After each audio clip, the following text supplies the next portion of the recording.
Ang coronavirus disease 2019 o COVID-19 ay isang nakakahawang sakit dulot ng bagong diskubre na coronavirus. Ang virus na ito ay karaniwang natatagpuan sa mga hayop at hindi pa nakita sa mga tao noon. Base sa World Health Organization, ang karaniwang sintomas na dulot ng COVID-19 ay lagnat, pagkapagod at dry cough. Ilan sa mga pasyente ay nakaranas ng sipon at baradong ilong, sore throat, at diarrhea. Samantala, isa lamang sa 6 na pasyente ang nagkakaroon ng hirap sa paghinga at nagiging malubha ang kalagayan. Meron naman mga individual na tinatawag na asymptomatic o mga nagpositibo sa COVID-19 ngunit hindi nagkaroon ng simptomas at hindi nakaramdam ng anumang sakit. Habang patuloy pa rin dinidevelop at sinusuri sa pamamagitan ng mga clinical trial ang bakuna at mga piling gamot laban sa COVID-19, maaari mo pa rin pigilan ang paglaganap nito. Paalala ng mga eksperto, kung wala namang gagawin sa labas, manatili lamang sa bahay. Obserbahan ang physical distancing. Siguraduhin na napapanatili mo ang 1 metro o higit pa na layo sa ibang tao. Maghugas ng kamay. Iwasang hawakan ang iyong mata, ilong at bibig. Magsuot ng face mask. Ugaliin ding takloban ang iyong ilong at bibig kung uubo at babahing. Kapag nakaramdam naman ng lagnat, ubo at hirap sa paghinga, magpatingin na sa doktor. Tandaan, walang problema na hindi nalalagpasan. Makinig at sumunod sa mga payo ng mga eksperto para manatiling ligtas.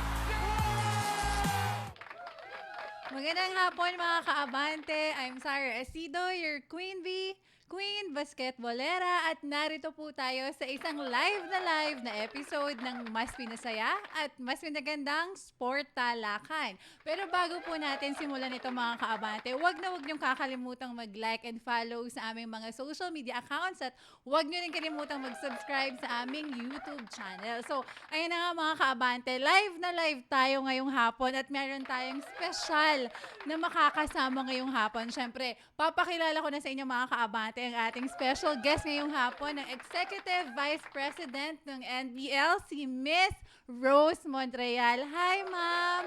Hi, Vice! Magandang hapon po. Hi, Miss Sarah. Greetings from San Fernando, Pampanga. Good afternoon at good afternoon sa lahat ng inyong taga-subaybay. Yes po. Vice, maraming salamat po at sinamahan nyo kami ngayong hapon para makapanayam kayo ngayon. Pleasure is ours po, ma'am. Thank you.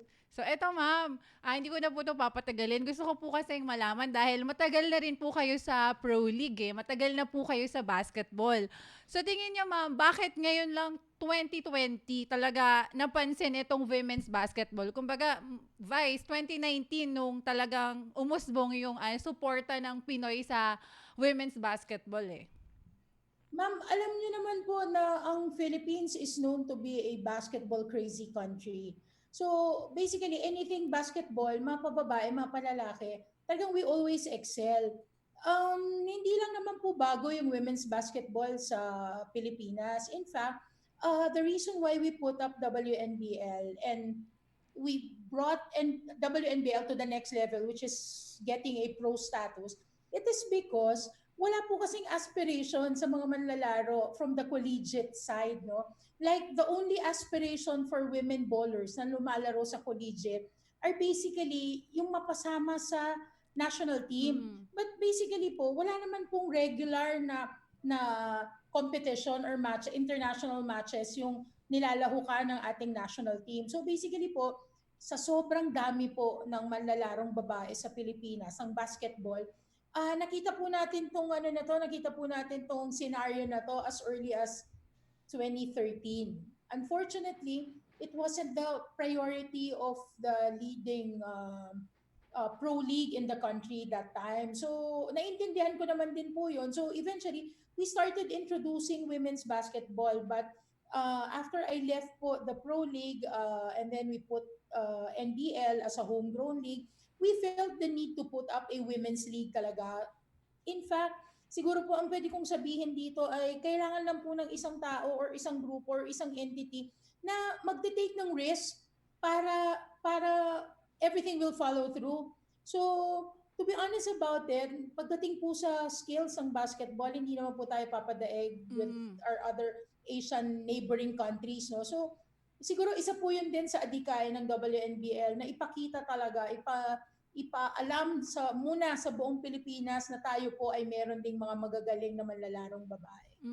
Tama kayo dyan, Vice. And ito kasi, Vice, di ba po, 2019 talagang sa SEA Games, kumbaga, nakuha natin yung ginto sa 3x3, sa 5-on-5 ng women's team, ng women's basketball.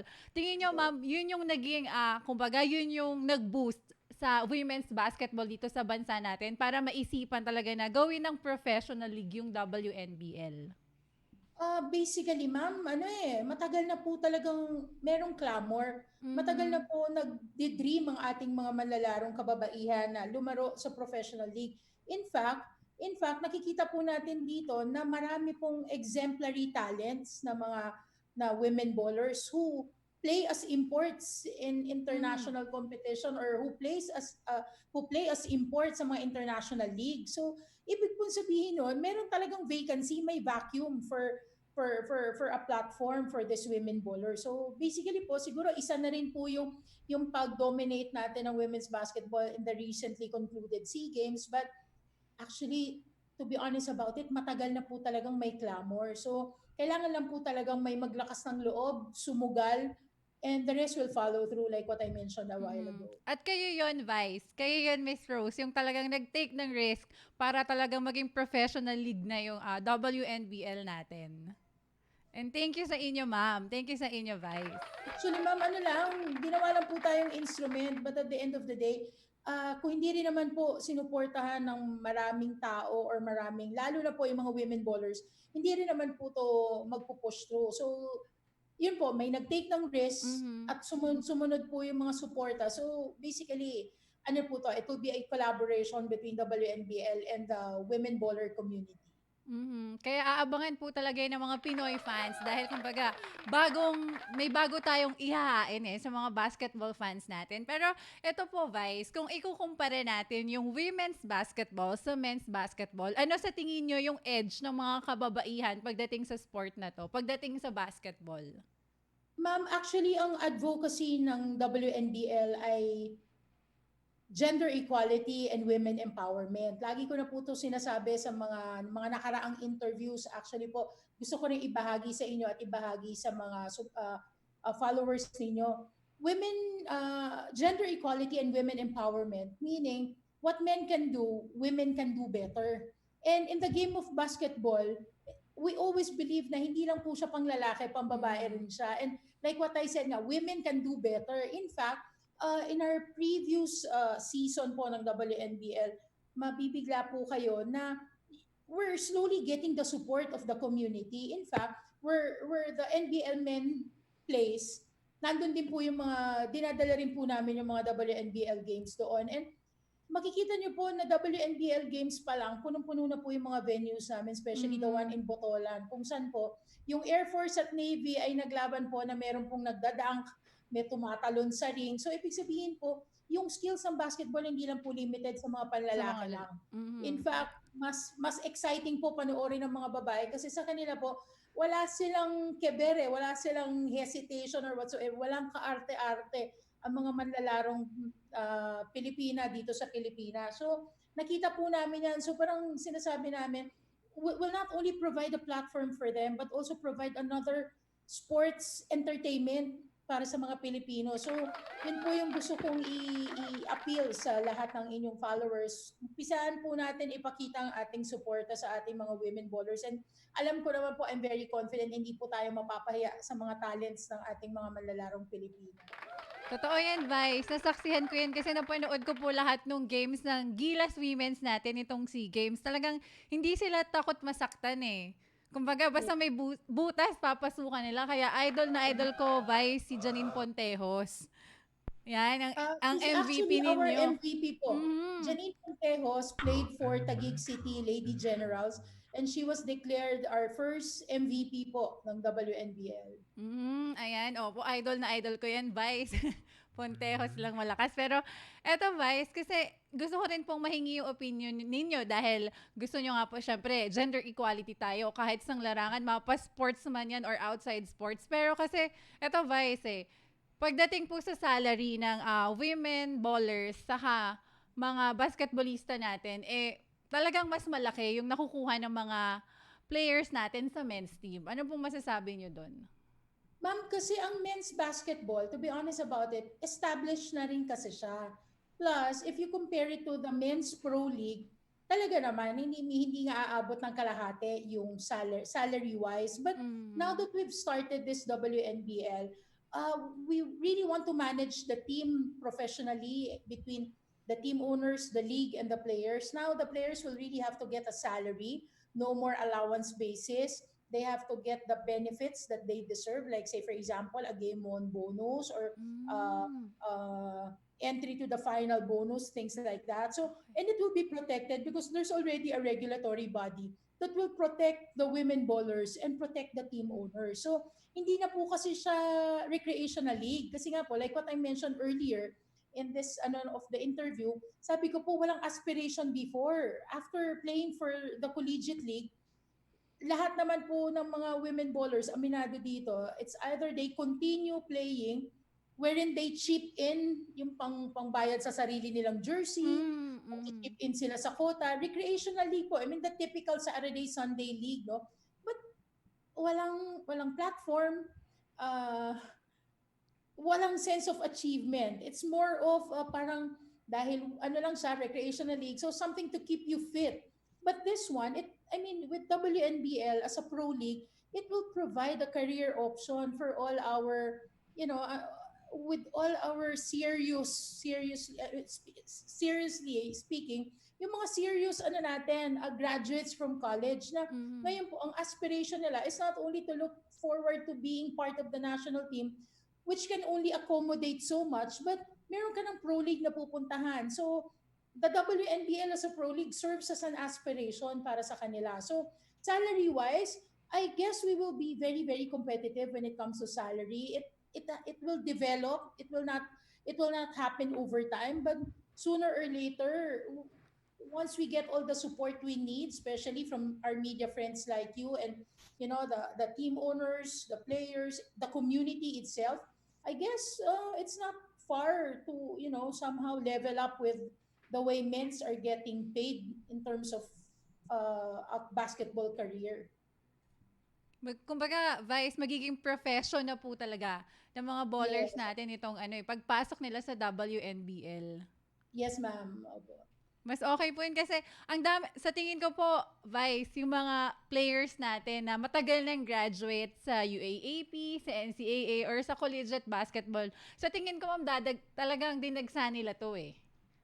Ma'am, if you will allow me to share with you, Mhm. we posted the application for the draft a week ago. In just 3 days, we generated 327 applicants for the draft.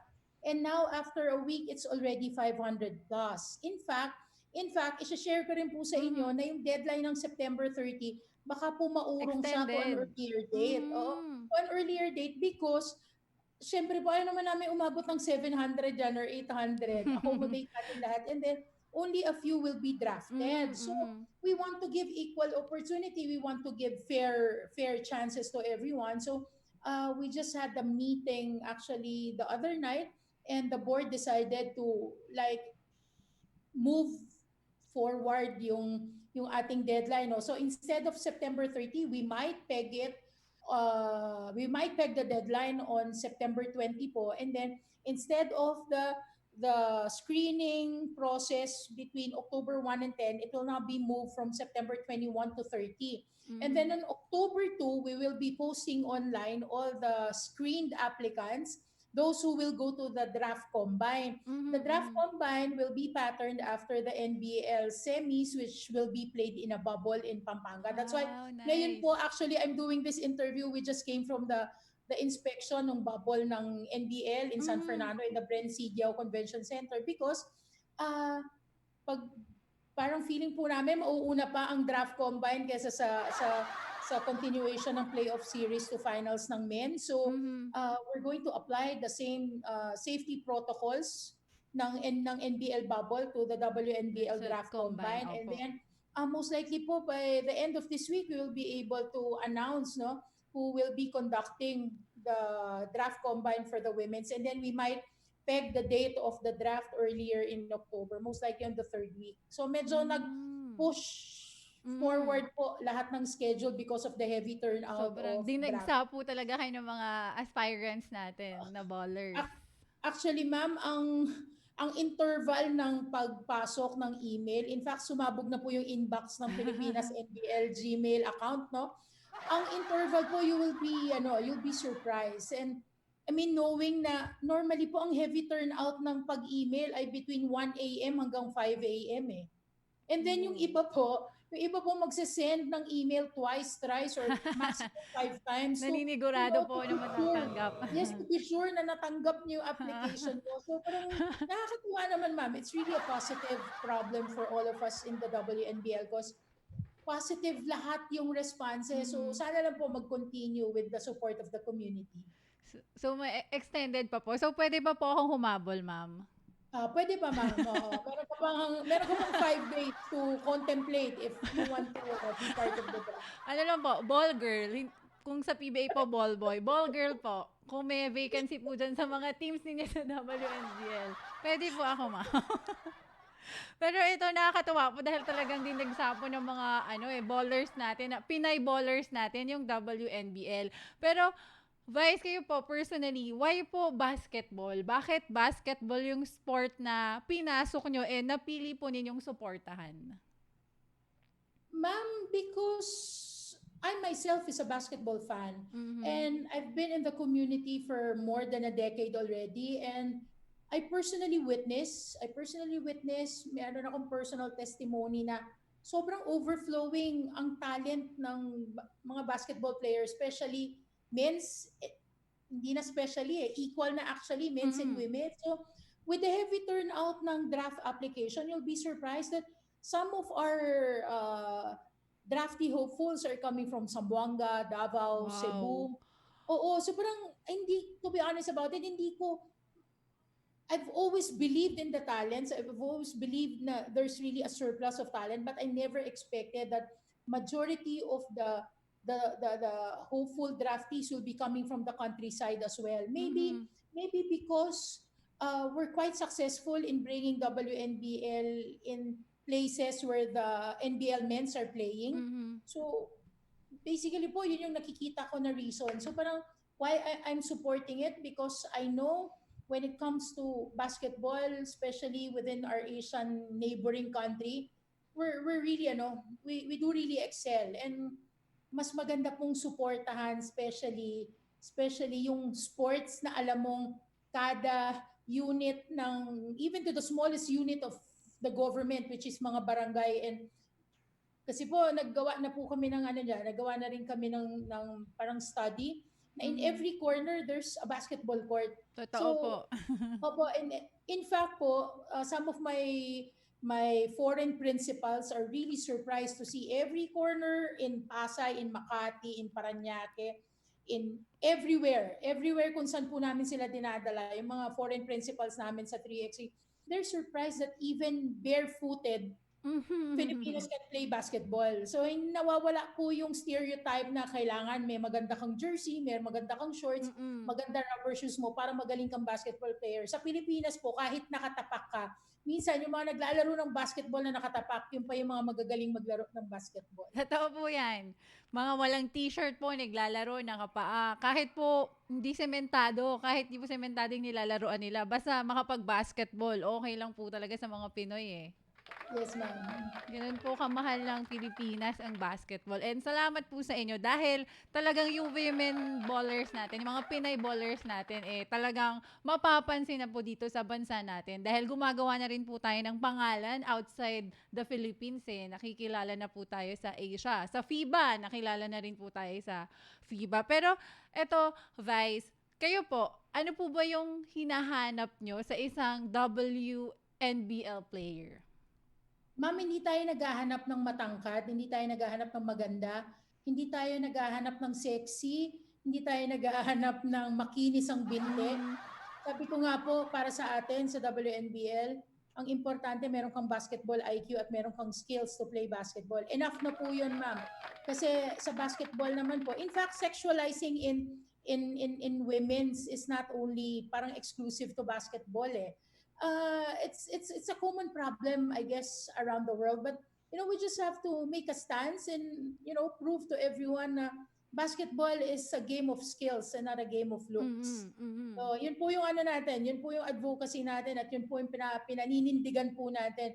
Wala po tayong pakialam kung elementary graduate ka lang, wala rin po tayong pakialam kung hindi ka naman po kagandahan dahil hindi naman po beauty contest ang basketball. Siguro kung maganda kang basketballista, ma'am, that's value added, but basically Bonus it's na lang. sports, basketball. So, basketball IQ po yung hinahanap natin, hindi po pang physical na itsura. Opo. Tama. Kasi, di naman po sa ano, ma'am. Kasi yung iba kasi, kumbaga, yung physical appearance nila, yung kumbaga, pinanlalaban nila pagdating sa mga ganyang draft or tryouts. Di ba po? Ako kasi, ma'am, siguro po, the reason why yun ang una nilang tinitingnan is because sila po, yung po yung mga may thinking na gano'n, maybe sila po yung mga hindi naniniwala sa talents ng mga Pilipina. Naniniwala kung ang looks lang naman po ang pagbabatayan natin, di mag-concentrate na lang po tayo sa binibining Pilipinas at sa Miss Universe, di ba? Totoo po. So, yun po. In fact, marami pong tanong sa WNBL FB page. Paano po yan? Hindi po ako nakagraduate ng college. Pero magaling po ako mag-basketball.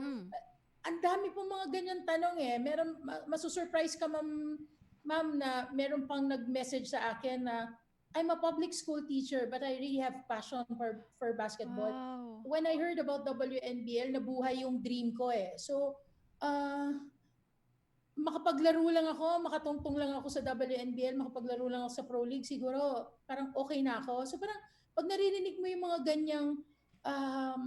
ganyang statement, ma'am, di ba? Hindi ba madudurog ang puso mo at sasabihin mo sa sarili mo na kailangan mong ituloy kung ano man yung inumpisahan mo dahil you don't want to disappoint these women who've been dreaming of this for the longest time. So in fact nga po, like what I mentioned in some of my interviews, maniniwala po kayo, marami pong mga ex-national players, marami pong ex-collegiate players na medyo may mga edad na. Because all the while they knew it's up to 35 years old, no? Yun po yung batayan namin for WNBL when it was an amateur league yet. So, ngayon po, na we're in the pro status, sabi ko nga po, ideally, will be 21 to 40. But if you're 41, 42, and you're still up to the challenge, kaya mo pang sumabay, why not? I mean, you're welcome. Wala, kumbaga, ang dami pong nabuhayan ulit ng pangarap na maging isang professional basketball player. So, yung edad po is hanggang 35. Sa mga... Supposedly, ma'am, when WNBL was an amateur league pa lang, it's 18 to 20, it's 18 to 35. So, can be a mix of collegiate player and medyo yung mga nasa high school prime na, no? Okay, so, oo. Kaya lang, ma'am, dahil nga sa dami ng mga nare-receive namin na text, minsan hindi mo alam kung saan nila kinukuha yung number mo. Contact na. Tapos message sila, you can't help but to, parang sige, open natin. So, sinabi ng commissioner ng NBL, Ma'am Rose, i-open mo na up to 40. But marami pa rin ako nakikita, ma'am, na 40, 41 who's still physically fit. And I guess they're still up to the challenge. So why not? Ba't naman natin sila ililimit? Basta nakakatakbo ka pa, na run and gun pa rin yung laro mo, why not? Everybody's welcome. Yun po yung maganda sa WNBL. Everybody's welcome eh. Hindi mo nililimit lang sa ganitong age bracket lang yung pwede, ganito lang, yung maganda ka, sexy ka. Hindi lang sa ganun eh. Sabi nga nila, ma'am, di ba, yung mga Pinoy, yung puso talaga. puso yung desire mo talaga na makapaglaro and matupad yung pangarap mo na maging isang baller. Yun yung mahalaga dito sa WNBL. Yes, it's your passion for the sports, Mhm. ma'am. Basically, yun. Yun lang naman yung key, Tama yung key po. factor. Opo. At dahil wala pong age limit, kayang-kaya pa ako dyan, ma'am. Pasok pa yung edad ko. Pasok pa yung Ma'am, edad. after ng show, email ko sa iyo yung yung justification. Sabi ko nga po, nung nakita ko yung WNBL, parang bumalik mo yung pangarap ko nung high school ako. Kaya lang, huli pa ako naglaro ay high school pa. 2000, 2007 pa po ako graduate ng high school. So, alam niyo naman, mukhang di ako papasa sa draft combine. Baka hindi ako umabot doon. Hindi ba ako umabot? Pero maraming salamat, Vice, dahil talagang binuhay nyo yung pag-asa ng mga kababaihan na talagang gustong gawin yung passion nila, which is maglaro talaga ng basketball professionally. Yes. And ma'am, actually, hindi to para sa WNBL, hindi po to para sa akin. Sabi ko nga po in previous interviews, wala na naman po tayong kailangan patunayan. Ito po ay pag-provide ng platform para makatulong ka matupad ang mga pangarap. So, lahat po to ginagawa po natin para sa women bowlers. So, we're really expecting the full support of the community, not only of the basketball community, but also the basketball-loving Filipino. Panahon na po para makita nyo kung gaano kagagaling ang ating mga manlalarong babae. So, Totoo yan, Vice. So, eto, Vice, last question po. Ano po ba yung nandyan para sa mga, ang maihahain ng WNBL para sa Pinoy fans and dun sa mga aspirants natin na Pinay ballers? ma'am, number one, we're providing a platform that will be, that will be given exposure in free TV, international TV, uh, Facebook Live, YouTube channel. So, ngayon po kasi unlike before, marami na tayong platform for exposure. So, wala na po siguro tayong ang mai-offer po talaga natin na isang napakaayos na programa or platform para po sa kanilang lahat. And I guess if we get all the support of the community, I guess this will really be a success, not for the organization, but for the women bowler community po. Thank you so much, Vice. Baka po may gusto po kayong i-promote, pasalamatan, or message na po para sa mga aspirants natin dito sa WNBL. Okay, ma'am, unang-una gusto ko pong pasalamatan lahat ng mga women bowlers na nagba-back up po sa atin na pinatitibay po yung loob natin in spite of all the challenges and hurdles we're meeting along the way. Dahil po sa pag-back up nila na to guarantee you that you're doing the right thing, you're on the right track, help us, support us. Siguro po hindi na natin iintindihin whatever hurdles or trials yung nami-meet natin along the way, but it's really very very positive. And I just hope that the Filipino will start appreciating women's basketball. Pasalamatan po, gusto ko pong pasalamatan. Siyempre kayo, yung mga kaibigan po natin sa media, because without you po, even if we have the advocacy, even if we have the platform, kung wala naman po kaming katulong kamukha ninyo ng mga media friends, wala rin naman po magpapalaganap ng balita, hindi po ba? So sabi nga po nila, positive, negative publicity is still publicity. So we do really appreciate po yung mga tulong na binibigay niyo po sa amin kagaya ngayon. And lastly, we promise po sa WNBL, we're working 24/7, literally, no? Literally, we're working 24/7 to bring a very, very competitive matches for the coming launch of Season 1 of WNBL Professional League. Yun po. Maraming salamat, ma'am. Maraming salamat po, Vice. Maraming salamat po. At kahit sobrang busy ninyo sa inyong bubble, talagang naglaan po kayo sa amin ng oras ngayong hapon. And congratulations po ulit para sa inyong successful na pagpapalaganap ng basketball dito sa ating bansa. At hangad po namin talaga yung mas marami pa pong blessings na dumating sa inyo and sa liga na hawak ninyo, which is yung WNBL po and NBL. Thank you, ma'am. Maraming salamat. Yes po. Maraming salamat, Vice. Ingat po kayo. And see you soon, ma'am. See you soon See you po. soon. See you soon. Yes po. Ayan mga kaabante, syempre, maraming salamat po sa Executive Vice President ng NBL na si Miss Rhose Montreal. At syempre, bago ko po tapusin yung ating show, gusto ko lang magpasalamat sa lahat ng nakasama natin ngayong hapon. Syempre, gusto kong batiin yung kasama natin ngayon, ang bida man ng Plaridel, Bulacan, si Jervy de las Reyes. Hi, Jervy. Paano ba siya paano ba siya ipakita? Halika dito, magpakita ka. Dali. Si Jervy de las Reyes, so abanghan. Baka po mag-TikTok siya. Dito, yan. Gawin ka yan, si Jervy. Kasama natin siya live na live, o diba? At gusto ko rin po nabulol ako Jervy, nakakabulol ka pala. At syempre, gusto ko rin po pasalamatan Sir Eddie, nakasama namin ngayong hapon. Siyempre sa lahat po ng sponsor, maraming salamat po. Maraming salamat po kay Sir Ryan Cruz sa LGR Sportswear. Maraming salamat po. Katrin Wellness Clinic, thank you very much po. Kay Dr. Richard Enrique, thank you so much. And sa Essential Oils, maraming salamat po dahil sa inyo, mahimbing ang tulog ko. At bago ko po tapusin ito, gusto ko lang pong batiin syempre ang MVP ng WNBL na si Idol Janine Pontejos. Congratulations dahil graduate na siya sa Philippine Army. So, Idol Janine, baka naman paglabas mo Alam mo naman kung saan ako nakatira. So, alam mo na. So, ayun, maraming salamat mga kaabante. Ako po si Sarah Asido at ito ang Sportalakan.